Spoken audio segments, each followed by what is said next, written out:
एक बार की बात है, एक राजा और उसका वजीर दोनों बहुत मुश्किल में थे, क्योंकि दोनों के कोई बेटा नहीं था।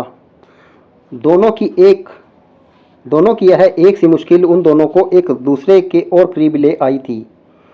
वे एक दूसरे के साथ ही में खुश रहते थे। दोनों अलग अलग तो बस कभी कभार ही दिखाई पड़ते। जहाँ राजा रहता वहीं उसका वजीर भी रहता, और जहाँ वजीर रहता राजा भी वहीं मिलता। एक सुबह वे दोनों जंगल में शिकार करने गए। वहां उनको एक साधु मिल गया जो आग के सामने उखड़ू बैठा हुआ था। लगता था कि वह पूजा कर रहा था, क्योंकि उसने आने वालों की तरफ देखा ही नहीं। राजा बोला, चलो चलकर इससे बात करते हैं, हो सकता है कि यह भला आदमी हमारा कुछ काम कर दे।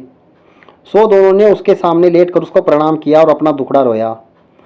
सिर नीचा झुकाए झुकाए ही साधु बोला, तुम दुखी मत हो, तुम लोग दुखी बिल्कुल मत हो। ये लो 2 आम और ले जाओ। एक आम तुम अपनी पत्नी को खिला देना, और यह दूसरा आम दूसरे की पत्नी को खिला देना। तुम दोनों की पत्नियों के बच्चे हो जाएंगे। साधु को बहुत धन्यवाद देकर राजा और उसका मंत्री दोनों अपने अपने घर लौट गए और आम अपनी पत्नियों को खिला दिए। ठीक समय पर दोनों ने एक एक लड़के को जन्म दिया। जब ये दोनों लड़के पैदा हुए तो राजा के घर में और वजीर के घर में ही नहीं बल्कि सारे राज्य में खुशियां मनाई गई। ब्राह्मणों को बिना नाप तोल के बहुत सारी भेंटें दी गई। गरीब लोगों को खाना खिलाया गया। सारे कैदी छोड़ दिए गए। देश में ऐसा समय पहले कभी किसी ने नहीं देखा था। जैसा कि सोचा जा सकता था, दोनों घरों में दोनों बच्चों की खास देखभाल की गई। जब वे बहुत छोटे थे तो उनकी देखभाल के लिए कई दासियां रखी गई, और जब वे कुछ बड़े हो गए तब उनको कई टीचर पढ़ाने के लिए रखे गए। उनको सब तरह की शिक्षा दिलवाने के लिए किसी पैसे या कोशिशों में किसी तरह की कोई कमी नहीं बरती गई। इससे वे दोनों शिक्षा और कला दोनों में बहुत अच्छे निकले। अपने पिताओं की तरह वे भी आपस में एक दूसरे से प्यार करते थे और दोनों अक्सर साथ ही रहते थे। एक दिन वे दोनों शिकार खेलने के लिए एक जंगल में गए। वहां वे दोनों घंटों तक शिकार की खोज में घूमते रहे। काफ़ी देर बाद राजकुमार थक गया और उसे प्यास भी लगी आई। वे अपने घोड़े से उतर गए और उन्होंने अपने घोड़े एक पेड़ से बांध दिए। राजकुमार वहीं घोड़ों के पास बैठ गया और वजीर का बेटा पानी की खोज में चल दिया। उसको जल्दी ही एक छोटी सी नदी मिल गई। वह राजकुमार की प्यास को तो भूल गया और उस नदी के स्रोत को ढूंढने चल दिया। वह 1-2 मील ही गया होगा कि उसको उसका स्रोत मिल गया। वहां उसने एक बहुत सुंदर परी को एक शेर के सहारे बैठे देखा। उसने यह भी देखा कि वह शेर उस परी से डरा हुआ था। यह दृश्य देखकर तो वह आश्चर्य से चौंक गया और इसे बताने के लिए राजकुमार के पास दौड़ गया। साथ में उसने राजकुमार को पिलाने के लिए थोड़ा सा पानी भी साथ ले लिया। जब वजीर का बेटा राजकुमार के पास पहुंचा तो राजकुमार ने पूछा, अरे इतनी देर तक तुम कहाँ रह गए थे और तुम ऐसे डरे डरे से क्यों दिखाई दे रहे हो? तुम्हें क्या हुआ है? वजीर के बेटे ने जवाब दिया, कुछ नहीं कुछ नहीं। राजकुमार बोला, कुछ तो हुआ है। तुम्हारा चेहरा बता रहा है कि तुम्हारे साथ जरूर ही कुछ हुआ है। तब वजीर के बेटे ने उसे बताया कि उसने एक बहुत सुंदर लड़की को देखा है। वह शेर के सहारे बैठी हुई थी और वह शेर उससे बहुत डरा हुआ लग रहा था। ऐसा था उसकी सुंदरता का जादू। राजकुमार बोला, मैं भी ऐसी लड़की को देखना चाहूँगा। तुम मुझे उसके पास ले चलो। वजीर का बेटा राजी हो गया और दोनों उस लड़की की तरफ चल दिए। वहां जाकर उन्होंने देखा कि शेर तो उस परी की गोद में सिर रखे सो रहा है। बेटा बोला, डरो मत, हम उतनी देर में उस लड़की को पकड़ लेते हैं जबकि शेर सोया हुआ है। वे दोनों उस लड़की के और करीब चले गए। वजीर के बेटे ने शेर का सिर उठाया और उसको जमीन पर लेटा दिया, जबकि राजकुमार ने लड़की को पकड़ा और उसको साथ लेकर वहां से चल दिया। वजीर का बेटा वहीं रह गया। जब शेर जागा तो वहां वजीर के बेटे के अलावा किसी और को न देखकर बोला, अरे वह परी कहाँ गई? वजीर का बेटा बोला, मेरा दोस्त उसको ले गया है। शेर बोला, तुम्हारा दोस्त? तुम उसको अपना दोस्त कहते हो जो तुमको मरने के लिए यहाँ छोड़ गया है? वह तुम्हारा दोस्त नहीं है, वह तो तुम्हारा सबसे बड़ा दुश्मन है। कोई सच्चा दोस्त इस तरीके से अपने दोस्त के साथ नहीं करेगा जैसा उसने तुम्हारे साथ किया है। अब मैं तुम्हें सच्चे दोस्त की एक कहानी सुनाता हूँ। एक बार की बात है कि 3 दोस्त थे। एक राजकुमार, एक ब्राह्मण और एक बढ़ई था। इन तीनों के पास अपनी अपनी खास चतुराई थी। राजकुमार मुश्किल से मुश्किल और पेचीदा से पेचीदा मामलों को बहुत जल्द ही सुलझा देता था। ब्राह्मण मरे हुए आदमी को जिंदा कर सकता था और बढ़ई चंदन की लकड़ी का एक ऐसा घर बना सकता था जो उसके मालिक के कहने पर कहीं भी जा सकता था। एक दिन ब्राह्मण और उसके माता पिता में कुछ कहा सुनी हो गई, तो उसके माता पिता ने उसे घर से निकाल दिया। इस परेशानी के समय में वह अपने दोनों दोस्तों के पास पहुंचा और जाकर उन्हें सब हाल बताया। उसने उनसे कहा कि वे उसके साथ किसी दूर देश चलें। राजकुमार और बढ़ई दोनों राजी हो गए और तीनों वह देश छोड़कर वहां से कहीं और चल दिए।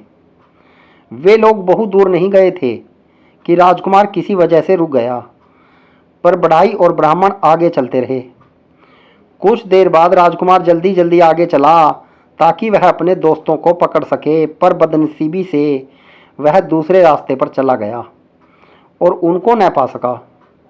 वह इस आशा में चलता रहा कि वह अपने दोस्तों को ढूंढ लेगा, पर जब काफ़ी दूर जाने पर भी वे उसको नहीं मिले तो उसको लगा कि वे इतनी तेज क्यों जा रहे हैं कि वह उनको पकड़ ही नहीं पा रहा है।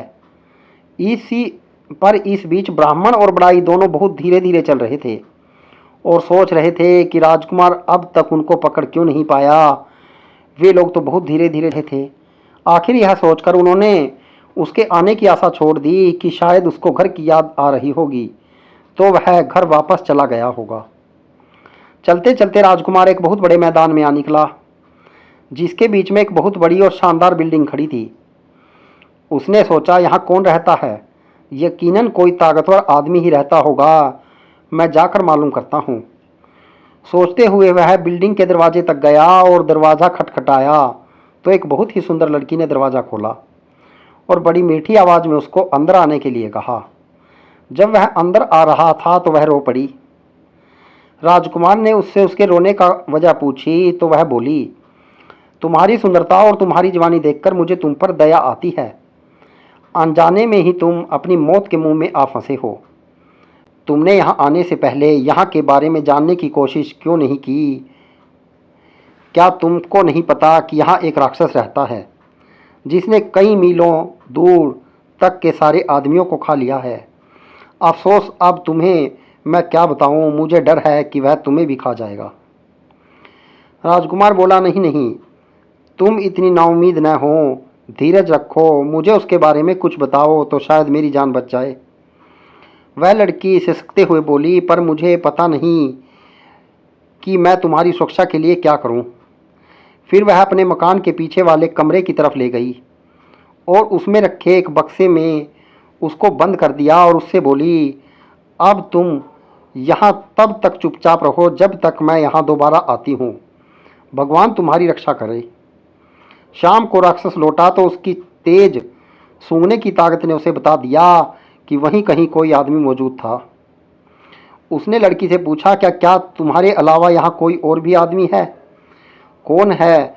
वह कहाँ है? वह जल्दी बताओ, मुझे बहुत जोर की भूख लगी है। लड़की बोली, लगता है आज तुम्हारी तबीयत ठीक नहीं है, यहाँ कोई आदमी नहीं है। तुम क्या समझते हो कि यहाँ आने की कोई हिम्मत करेगा, जो सारी दुनिया के लिए भयानक है? यह सुनकर राक्षस चुप हो गया। स्त्री ने देखा कि उसके शब्दों का असर उस पर हो गया तो उसकी हिम्मत और बढ़ गई। उसको उससे मजाक सूझा तो उसने उससे उसकी ज़िंदगी के बारे में पूछा और जानना चाहा। वह बोली, तुम मुझे रोज़ इस घर में अकेला छोड़ जाते हो और जब तुम चले जाते हो तो मुझे यही पता नहीं होता कि तुम कब वापस लौटोगे। कभी कभी मुझे लगता है कि शायद तुम कभी वापस नहीं लौटोगे और तब मैं सोचती हूँ कि मैं किधर जाऊँगी और क्या करूँगी। तुम्हारी वजह से लोग मुझसे नफ़रत करते हैं, तो मुझे लगता है कि किसी दिन वे मुझे मार देंगे। तुम ही मुझे बताओ कि क्या मुझे डरने की कोई ज़रूरत नहीं है? राक्षस बोला, प्रिय रो मत, तुम्हें डरने की कोई ज़रूरत नहीं है क्योंकि मैं कभी नहीं मरूंगा। फिर उस बिल्डिंग के एक बहुत बड़े खंभे की तरफ इशारा करते हुए वह बोला, जब तक यह खंभा ना टूट जाए मैं नहीं मर सकता। पर यह यहाँ कौन है जो यह बात जाने। अगली सुबह जैसे ही राक्षस बाहर गया, वह लड़की गई और उसने राजकुमार को आज़ाद कर दिया और उसको रात वाली सारी बातें बता दी। राजकुमार यह सुनकर बहुत खुश हुआ। वह बोला, बस यही समय है, मैं इस खंबे को तोड़ देता हूँ और उस राक्षस को मार देता हूँ।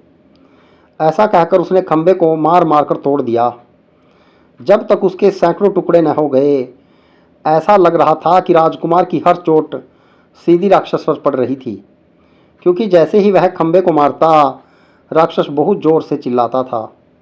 जब खंबा टूटकर गिर गया तो राक्षस भी मर गया। अब राजकुमार उस सुंदर लड़की के साथ उस घर में रहने लगा।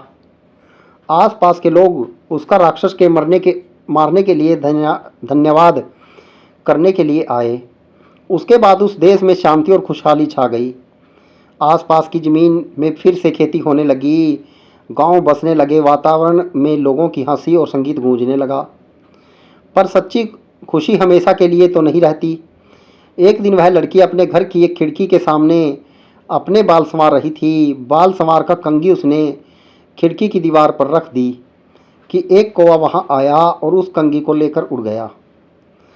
वह उसको बहुत दूर समुद्र के पास लेकर उड़ गया और वहां जाकर उसने पानी में गिरा दिया। वहां उसको एक बड़ी सी मछली ने निगल लिया और इस मछली को इत्तेफाक से एक मछुआरे ने पकड़ लिया। उसने देखा कि मछली बहुत बढ़िया थी, सो उसे वह राजा के महल में राजा के खाने के लिए दे आया। जब रसोइया मछली साफ कर रहा था तो उसके पेट में से कंघी मिली। उसको यह बड़ा अजीब सा लगा, सो वह उसको राजा के पास ले गया। राजा ने जब वह कंघी देखी तो उसने उसके मालिक से मिलने की इच्छा प्रकट की। उसने चारों तरफ अपने आदमी भेजे कि वह उस कंघी वाले की पता लगाकर आए और उसको बहुत बड़ा इनाम देने का वायदा किया, जो उसे उसके पास लाएगा। कुछ समय बाद एक स्त्री मिली जिसने कहा कि वह उस कंघी को पहचानती है और उसने यह कंघी भी वायदा किया कि वह उस कंघी की मालकिन से राजा को मिलवा देगी। वह राजकुमार की पत्नी से मिली और बहुत जल्दी ही उनके परिवार में घुल मिल गई। इतना ही नहीं बल्कि उसको घर में रहने के लिए भी बुला लिया गया, जो उसने तुरंत ही स्वीकार कर लिया। उसने देखा कि जब तक राजकुमार जिंदा है तब तक वह अपने उद्देश्य में सफल नहीं हो सकती, तो उसने राजकुमार को जहर दे दिया और हकीम को रिश्वत देकर उसकी पत्नी से यह कहलवा दिया कि वह अपनी मौत ही मरा है। राजकुमार की पत्नी तो राजकुमार की मौत पर बहुत दुखी हुई और बहुत रोई। उसके इतना दुखी होने पर तो लोगों को लगा कि वह तो मर ही जाएगी, पर उसने उसकी लाश को नहीं छोड़ा। उसने इसको एक मजबूत बक्से में बंद करके अपने प्राइवेट कमरे में रख लिया।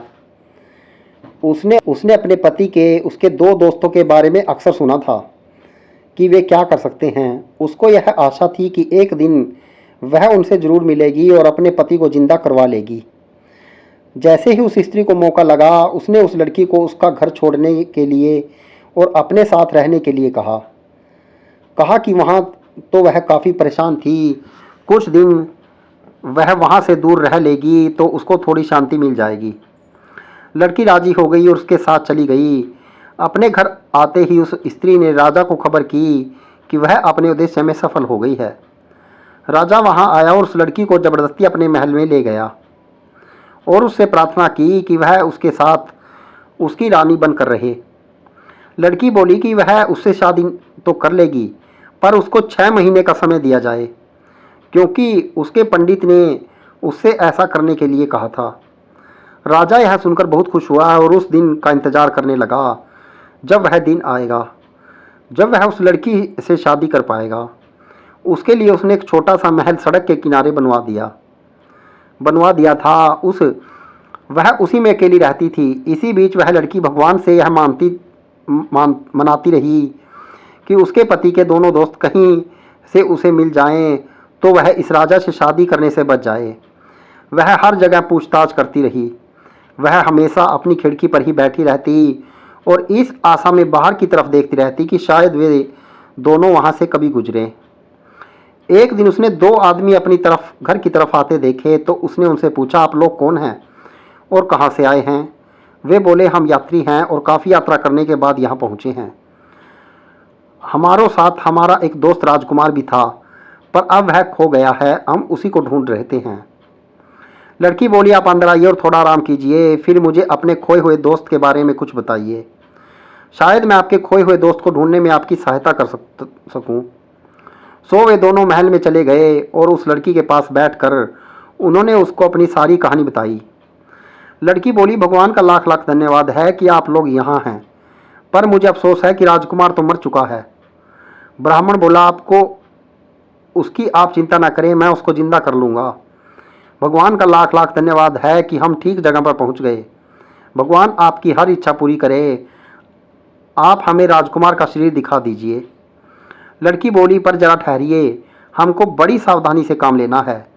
इस देश के राजा को मुझसे बहुत प्यार हो गया है। मेरी प्रार्थना पर वह शादी के लिए 6 महीने तक मेरा इंतजार करेगा। 6 महीने पूरे होने वाले हैं और 6 महीने पूरे होते ही वह मुझको यहाँ से ले जाएगा।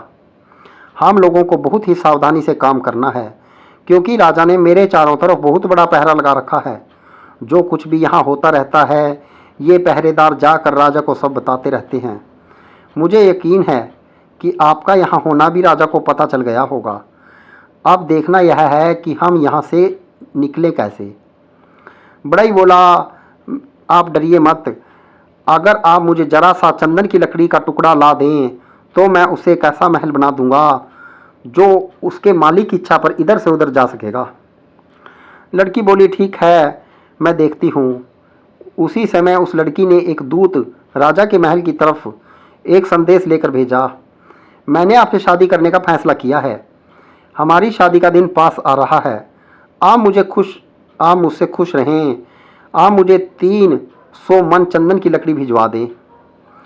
राजा ने तुरंत ही उसकी बात मानकर उसको 300 मन चंदन की लकड़ी भिजवा दी और बढ़ाई ने उससे मकान बनाना शुरू कर दिया। जब मकान बनकर तैयार हो गया तो लड़की ने राजा को एक और संदेश भेजा। ओ भले शानदार राजा, हमारी शादी का दिन अब पास आ रहा है, तो आप मेरी भाभी और ननद को यहाँ तुरंत आने की इजाज़त दें। मैं अपनी शादी के बारे में उनसे कुछ सलाह लेना चाहती हूँ। राजा ने उसकी यह प्रार्थना भी मान ली। जैसे ही वे दोनों स्त्रियां उस लकड़ी के पास चंदन के मकान में पहुंची, वैसे ही बढ़ाई ने उस मकान को राक्षस के मकान के पास जाने के लिए कहा था और वे लोग राजा से दूर आराम से रहते। बढ़ाई के कहते ही चंदन का मकान उड़ चला और वह इतनी बेआवाज उड़ा कि किसी को पता ही नहीं चला कि क्या हो रहा है।